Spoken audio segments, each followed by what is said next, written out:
Gente, uma vez grávida e, veja, tendo engravidado em solo brasileiro, o Brasil adota hoje, vejam, o ius soli. É isso, não é? Mas, em sendo ela mexicana, estando no Brasil, presa no processo de extradição, lógico, ela e o filho seriam extraditados, mas desde que o pai não fosse brasileiro.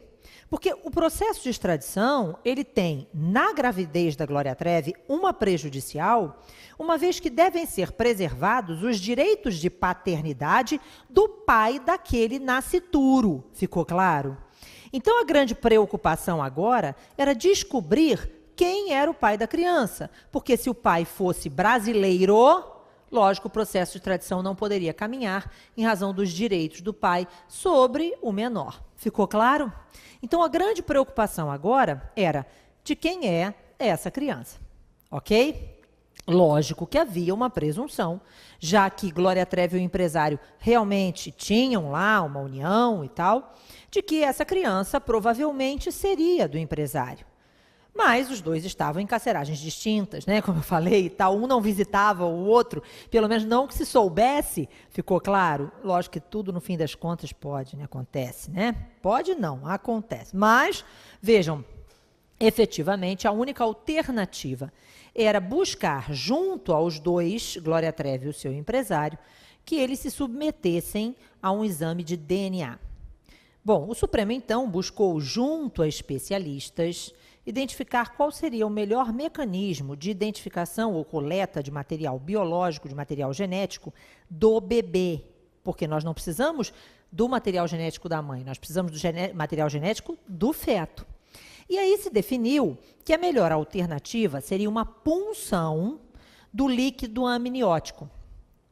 Então, essa punção do líquido amniótico seria feita, lógico, e aí, então, o líquido amniótico tem o DNA da mãe e do feto. E se questionou, junto ao empresário, se ele forneceria o material para o exame de DNA. Muito bem instruídos os dois, certo? Ele disse, não, eu forneço o material para o exame.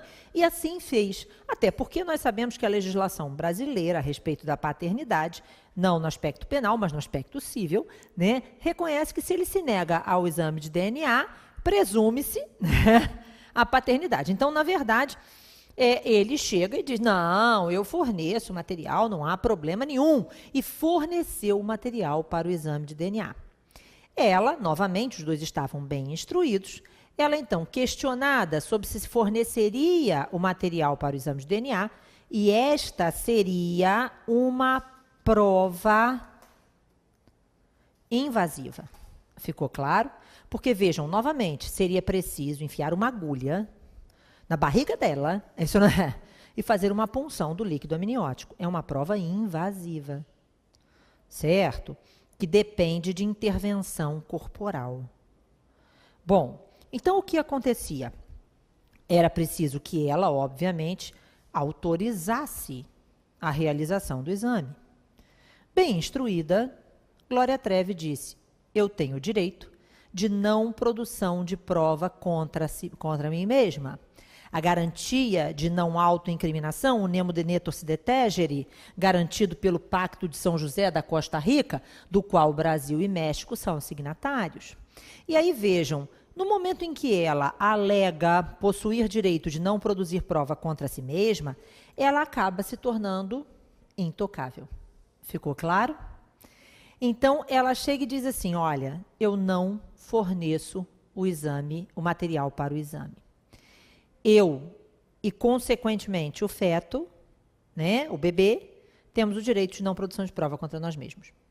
Bom, e o Supremo se viu de mãos completamente amarradas, no caso Glória Trevi, sem poder solucionar o problema da paternidade, não podia decidir sobre a extradição. Bom, os ministros, então, começaram a discutir alternativas que pudessem impulsionar, viabilizar o processo. Afinal de contas, a palavra processo significa marchar em frente. Isso não é? Então, o processo não pode ficar estacionado, era preciso realmente buscar uma alternativa. E aí, o que aconteceu? os ministros começaram a discutir e você não vai encontrar, isso não está, gente, é por isso que eu estou dizendo, esse caso é importante e vários outros casos também, vários outros casos isso acontece, é importante que você esteja atento às nossas aulas, às explicações que são feitas, de todos nós professores, quando a gente vai discutir com você no Jus News determinadas decisões, é importante que vocês acompanhem, por quê? Porque, às vezes, não é naquela decisão final, na sentença final, no acórdão final, que você vai encontrar a resposta. Muitas vezes são decisões interlocutórias, como foi o caso Glória Trevi. E o interessante era assistir à discussão dos ministros, sabe, Aline, durante a manifestação. Os ministros ficaram muito em dúvida sobre o que fazer no caso Glória Trevi. Os ministros divergiram em várias das discussões e tal. E aí o que aconteceu foi que os ministros do Supremo Tribunal Federal começaram a visualizar a seguinte discussão. Reparem, tudo bem, ela tem o direito de não produção de prova contra si mesma. E por isso não é possível a realização de uma prova invasiva, uma prova que dependa de intervenção corporal. Mas nós não poderíamos utilizar uma prova evasiva? Essa foi aí a questão. Porque, vejam, essa gestação, ela irá chegar ao final num determinado momento. E quando ela chegar ao fim, muito bem, a criança nascerá, a criança estará intocável tanto quanto a mãe, mas a placenta é expelida. E a placenta não é utilizada para nada, a placenta é lixo. Portanto, é res nullius.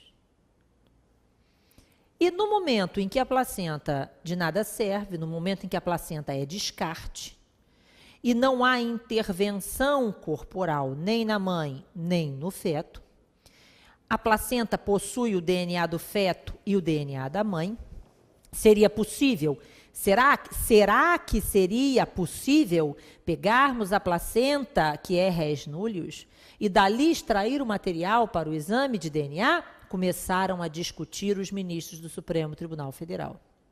E aí, o que concluíram ao final, a posição não foi unânime, houve divergência, certo? Mas, ao final, concluíram os ministros do Supremo, no caso Glória Trevi, que invasiva ou evasiva, ela disse não ao exame. Não interessa se a placenta é lixo. A placenta é originada do corpo dela. E, portanto, este material, embora descarte, não pode ser utilizado para o exame genético de DNA. Bom, e aí o Supremo começou a discutir qual seria o limite da utilização das provas evasivas. Atenção, delegado! Este é um momento importante na sua formação, na sua preparação para o seu concurso. Qual o limite de utilização das provas evasivas? O Supremo disse: as provas evasivas que forem encontradas na cena do crime podem perfeitamente ser utilizadas. Tipo, vejam, na cena do crime foi encontrado digital. Na cena do crime foram encontrados fios de cabelo. Na cena do crime foram encontradas manchas de sangue. Será possível realizar o exame de DNA sobre essas manchas? Lógico. São provas deixadas na cena do crime. A guimba do cigarro deixada na cena do crime. Entenderam, gente? Então, as provas evasivas, elas podem ser utilizadas quando encontradas na cena do crime. Mas ninguém pode, por exemplo, ficar, veja, no ralo do banheiro, catando da pessoa, certo, do banheiro utilizado, o fio de cabelo para fazer o exame. Ninguém pode ficar acompanhando a pessoa quando nas suas atividades habituais, dia a dia, para verificar a hora em que ela vai fazer um exame no laboratório clínico, para depois que o enfermeiro, sei lá, aquele rapaz lá que tira o sangue, jogar a agulha fora, pegar a agulha para usar o sangue para o exame de DNA. Entenderam? Foi ou não? Então, linda essa questão, né? Então, na verdade, o Supremo entendeu, estamos num Estado democrático de direito, não num Estado policialesco em que a pessoa não poderá fazer nada. Então, efetivamente, o que for encontrado na cena do crime, em se tratando de prova evasiva, poderá ser utilizado. Ficou claro? A placenta é lixo, a placenta é descartada. A placenta, embora descartada, originou-se do corpo dela. Não está na cena do crime, né? E por isso, olha para cá, a placenta não poderá ser utilizada. Ela tem o direito de não produção de prova contra si mesmo. Isso se estende à placenta. E por isso, a utilização da placenta caracterizaria prova obtida por meio ilícito. Ficou claro? Entendido, gente? Certo? Então, o que aconteceu no caso Glória Trevi? Porque muita gente acha que o exame da placenta foi autorizado pelo Supremo. E foi. Mas não num primeiro momento. Num primeiro momento, o STF disse não ao exame. Num primeiro momento, o STF disse, exame na placenta, nem pensar. Embora a placenta seja lixo, embora a placenta caracterize material de descarte, ela disse não ao exame e, por isso, está resguardada pelo direito de não produção de prova contra si mesmo. Ocorre que, no caso da Glória Trevi, tempos depois, ela ainda estava grávida, o Supremo já havia decidido por não utilizar a placenta, não é possível usar a placenta caracterizará a prova obtida por meio ilícito, não pode usar. Muito bem, o Supremo já havia decidido isso. E aí o que aconteceu, tempos depois, foi que Glória Trevi, olha só, toda pessoa que brilha, né, tem que sempre continuar brilhando, né? Quando o brilho desaparece um pouquinho, ela quer aparecer. E aí o que aconteceu? Glória Trevi convocou a imprensa para uma entrevista de dentro da carceragem. Disse que ia dar uma entrevista à imprensa sobre a origem da gravidez. E aí, vejam, a imprensa foi toda para a Polícia Federal e tal. E aí a Glória Trevi dá uma entrevista para a imprensa afirmando que a gravidez era fruto dos vários estupros diários que ela vinha sofrendo pelos agentes da Polícia Federal. Este foi o ponto final para a decisão do Supremo. O Supremo Tribunal Federal pegou a manifestação, a entrevista dada por Glória Trevi e decidiu o seguinte, que entre o direito dela de não produção de prova contra si mesma e o direito dos mais de 80 policiais que se revezavam na custódia de Glória Trevi, prevaleceria o direito deles. Portanto, faz o exame. Ana, não entendi. Entendeu. Glória Trevi tinha acabado de dar uma entrevista acusando policiais da prática de estupro. Óbvio que estes policiais estavam ameaçados em sua liberdade pela acusação de estupro. Um estupro que, embora muito anterior a 2009, já se caracterizaria como de ação penal pública, neste caso, em razão dela estar sob a responsabilidade, sobre a custódia daqueles policiais. Então, o que acontece é que a Glória Trevi, efetivamente, deu margem à autorização por parte do Supremo para que a placenta fosse submetida a exame.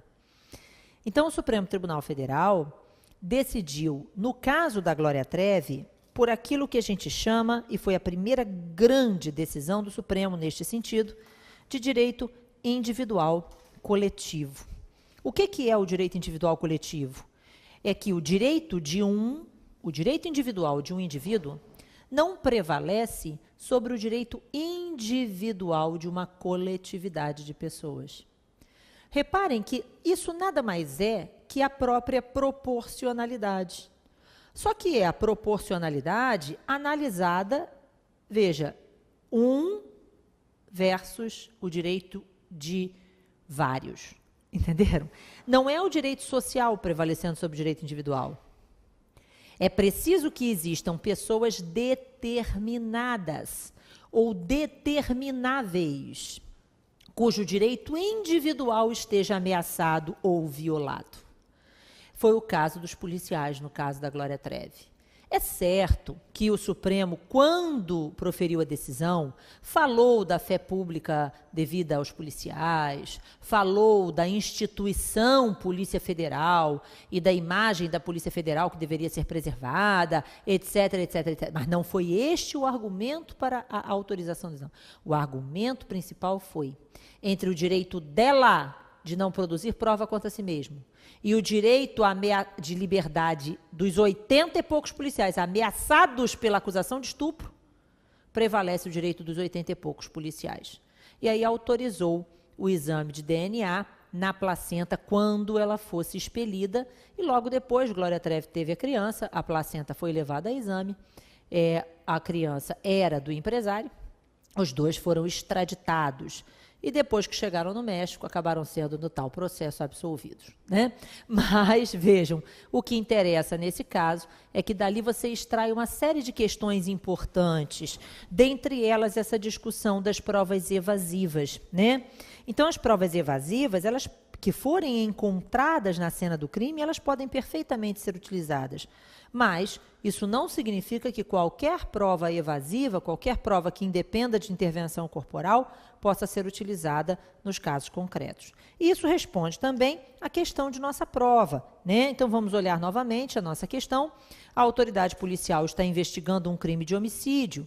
Foram encontradas amostras biológicas no local do crime. Gala, a principal suspeita do delito, recusa-se a fornecer padrões biológicos para confronto de DNA. Então, ela defende aí o direito de não produção de prova contra si mesmo. Ninguém pode fazer nada. Não obstante, sabendo que Gala estava gestante, o delegado, no dia do parto, dirigiu-se ao hospital,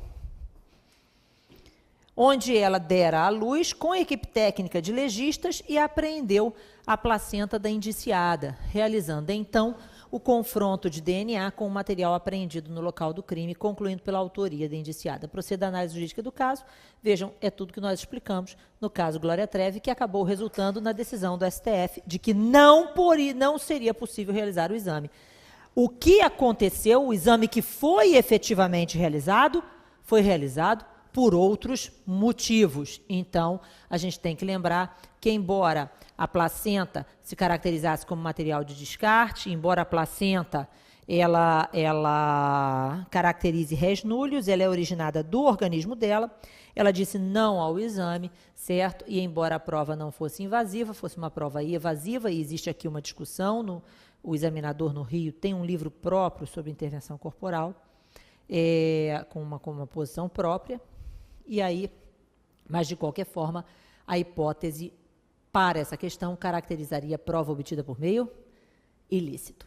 Ok, gente? Então, com isso, direito individual coletivo, essa primeira hipótese. Mas eu disse a você que eu precisaria analisar algumas outras, né?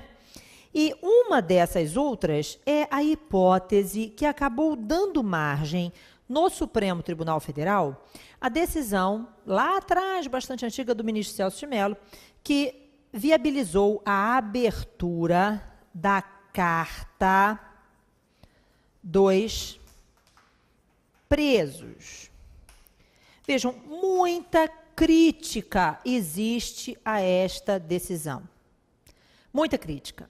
Muita gente acha um absurdo, acha que se viola direitos, etc. e tal, e pará. Mas a posição majoritária aqui é a que vai nos importar. Vejam, para as nossas provas em geral, né? Então, o que acontece é o seguinte: o Supremo Tribunal Federal entende que a abertura da carta dos presos pode ser determinada diretamente pelo diretor do presídio. É certo que a Constituição diz que é inviolável o sigilo das comunicações, exceto das comunicações telefônicas, onde será possível, né, a interceptação por ordem judicial. Embora a Constituição realmente afirme desta forma, embora a Constituição diga isso, vejam, nós sabemos, gente, que nenhuma garantia constitucional é absoluta. Todas são ponderáveis, não é? E é aqui que entra a figura da proporcionalidade, certo? E o direito individual coletivo não deixa de ser uma hipótese de proporcionalidade, né? Então, essa proporcionalidade é a ponderação de interesses. Embora realmente existam as inviolabilidades constitucionais, existem exceções, existem hipóteses que, dependendo do caso concreto, são levadas à ponderação. Novamente, o direito individual pode ser ponderado junto a outro direito individual, certo? Frente a outro direito individual. A abertura da Carta dos Presos, ela, na verdade, surge como uma consequência deste mesmo raciocínio, que, naquela época, não foi utilizada essa nomenclatura, mas depois, no caso da Glória Trevi, acaba sendo adotada a figura do direito individual coletivo. Na abertura da Carta dos Presos, o Supremo ainda se referia à figura da proporcionalidade. E é a mesma coisa, né? A diferença é que, em vez de 1 para 1, eu tenho 1 para vários, certo? Então, vamos lá. A questão da abertura da Carta dos Presos, o que acontece é o seguinte. Estava acontecendo uma série de rebeliões, e isso aconteceu país afora, nós sabemos, nos diversos estados e tal, mas as primeiras grandes rebeliões nos presídios, que resultaram em fugas em massa de presos e uma situação bastante complicada em toda a cidade, com fogo em ônibus, aquelas coisas todas, ocorreu em São Paulo. Na ocasião, vejam, o governador estava numa situação bastante complicada, o prefeito de São Paulo, e o que aconteceu foi que se entendeu que as rebeliões e que todo aquele caos que ocorria na cidade de São Paulo e em torno, ocorria em função de ordens que vinham sendo dadas de dentro dos presídios. E aí os diretores dos presídios acabaram determinando, com base na Lei de Execuções Penais, que possui dispositivo expresso, indicando que, dentre as atribuições do diretor do estabelecimento penal, está de abrir a carta dos presos, embora a Lei de Execuções Penais seja de 1984 e, portanto, anterior à Constituição de 88, a discussão seria se aquele dispositivo estaria ou não recepcionado pela inviolabilidade das comunicações. E aí o que acontece foi que determinaram a abertura das cartas. Isso, obviamente, foi objeto de análise nas diversas instâncias, chegou no Supremo Tribunal Federal. E o Supremo Tribunal Federal acabou decidindo o seguinte, presta atenção, que o preso que controla, preso tem os telefones bloqueados, quer dizer, não existe a possibilidade do preso, a princípio, possuir telefone dentro da carceragem. Ainda não existia lei criminalizando o ingresso com telefone. Mas, de qualquer forma, vejam, o preso não tem acesso a telefone, não é isso? Os telefones dentro do presídio, muitas vezes, já sofrem interceptação telefônica e tal. Foram feitas apreensões, grandes apreensões de celulares nos presídios na ocasião. Da mesma forma, se pensou na possibilidade de criar um muro de proteção, um bloqueio dos sinais de celulares em volta dos presídios. Mas depois se viu que isso ia prejudicar a população da localidade, que nada tinha com isso, né? Então, o que aconteceu? Se começou a entender o seguinte, tudo bem, estamos tentando controlar o acesso do preso ao telefone e as eventuais ligações feitas podem ser interceptadas por ordem judicial. Mas como controlar se o preso está ou não, veja, organizando, estruturando, incitando rebeliões de dentro do presídio? Como controlar se o preso está ou não, veja, dando margem ao controle da criminalidade de dentro do presídio, né? E aí o Supremo começou a entender o seguinte, que realmente o direito do preso ao sigilo da correspondência, ele era um direito individual que, a princípio, deveria ser preservado, mas que a rebelião existente no presídio, que as rebeliões existentes em torno do presídio, no entorno do presídio, colocavam em risco a segurança, a vida, a integridade física e a liberdade dos próprios presos, dos agentes penitenciários, dos visitantes do presídio e da população do entorno. Então, o que aconteceu foi que o Supremo acabou entendendo que, vejam, entre o direito do preso ao sigilo de correspondência e o direito individual desse grupo de pessoas que, embora não necessariamente determinadas, mas determináveis, então, os próprios presos, os agentes penitenciários, os visitantes do presídio e a população que vive nas proximidades, veja, deveria prevalecer o direito de todos estes. E que, portanto, ponderados os interesses, a Carta dos Presos deveria e poderia ser aberta pelo diretor do estabelecimento prisional, independentemente de ordem judicial. Bastaria para isso que houvesse realmente suspeitas, né, que justificassem a abertura das cartas. E aí o Supremo entendeu que não há ilicitude na abertura da Carta dos Presos. Ficou claro? Que aquilo decorre da própria estrutura e da Lei de Execuções Penais. Portanto, para o Supremo Tribunal Federal, a Lei de Execuções Penais foi recepcionada pela Constituição no tocante à abertura da Carta dos Presos pelo diretor do presídio. Tranquilo, gente? Já era uma hipótese de direito individual coletivo, né? Já era uma hipótese de direito individual coletivo. Só que esse nome não foi usado. Na verdade, se usou a ideia de proporcionalidade, que nada mais é que a mesma coisa. A diferença é o direito de um versus o direito individual também, porém, de várias pessoas. Agora, novamente, gente, isso não pode ser levado para uma outra situação. A gente tem que tomar um enorme cuidado. Porque se você for pensar direito, o direito da sociedade a alguma coisa poderia ser sempre encarado como um direito individual. Vamos dar um exemplo? Vamos pensar no tráfico de entorpecentes, tá?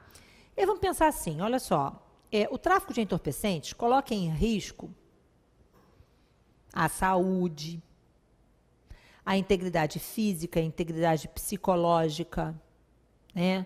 A liberdade, eu posso até dizer que talvez a vida dos usuários. Isso não é. Entendeu? E aí eu poderia pensar assim, não, então, vejam, o direito individual, não. Porque quem são os usuários? Não são pessoas determinadas, nem determináveis. Ficou claro? Para que se possa trabalhar a ideia do direito individual coletivo, é preciso que eu tenha um grupo de pessoas determinado, né, determinadas ou determináveis, cujo direito individual se encontra ameaçado ou cerceado. Ficou claro? Aí, neste caso, eu posso pensar no direito individual coletivo. Não posso em outros casos.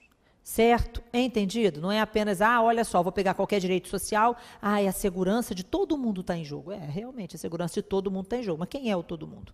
Ok? Essa é a questão. Ficou claro? Então, a gente tem que tomar cuidado com essa discussão do direito individual coletivo. Houve um outro caso, no Rio de Janeiro, um caso que não chegou aí lá para cima, mas que foi, inclusive, prova da magistratura do Rio.